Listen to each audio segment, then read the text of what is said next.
Honnêtement, c'est un peu bizarre parce que c'est dans cette salle que, j'ai passé, la plupart de mes derniers euros.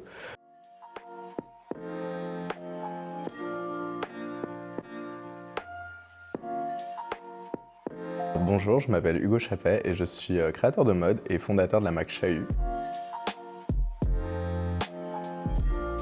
Le milieu de la mode est assez fermé. J'ai bataillé et au final, j'ai réussi à monter ma marque. Chahut, c'est une marque de base que j'avais créée pour mon projet de diplôme ici. C'était une marque de vêtements non genrés suite à diverses expériences. Je me suis beaucoup plus orienté sur le costume drag parce que c'est un art qui m'a beaucoup touché, qui me plaisait déjà à l'époque. Je suis tombé dedans et j'ai continué et on en est là aujourd'hui.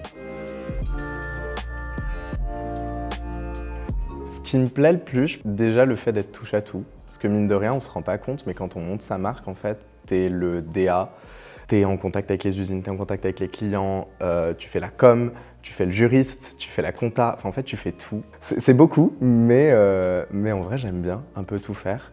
Et ce que j'aime aussi dans le fait d'avoir monté ma marque, de faire des projets qui me font kiffer, repousser mes limites et tester de nouvelles choses.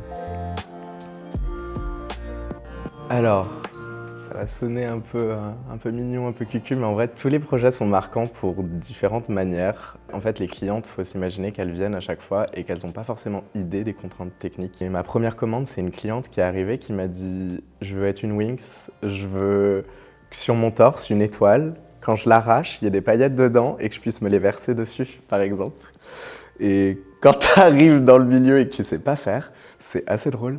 Mais ce projet-là, j'avoue que c'était mon premier, j'en suis encore très fier aujourd'hui. Après, un autre projet marquant, moi j'ai habillé Ede Noir de la saison 3 de Drag Race France. Je lui ai fait 4 looks. Promo, l'entrée, le Made in France et la finale. La finale, on l'a fait en duo avec mon collègue qui fait de la 3D. C'était un projet vraiment sympa parce que c'était vraiment mon rêve depuis bien une dizaine d'années. Et j'ai réussi à le faire à peine 2 ans après être sorti d'études, donc c'était un bel accomplissement, j'avoue.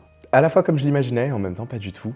c'est un peu un monde à part et c'est très intense. T'as un mois de préparation pour préparer 10 looks, 12 looks. Moi, j'ai réussi à en pondre 3. J'en ai pondu 2 vraiment moi-même et un où on m'a bien aidé quand même. Mais c'est une expérience assez intense. En vrai, je regrette pas, j'ai adoré. Et j'aimerais bien remettre ça un jour, en vrai, je suis pas contre.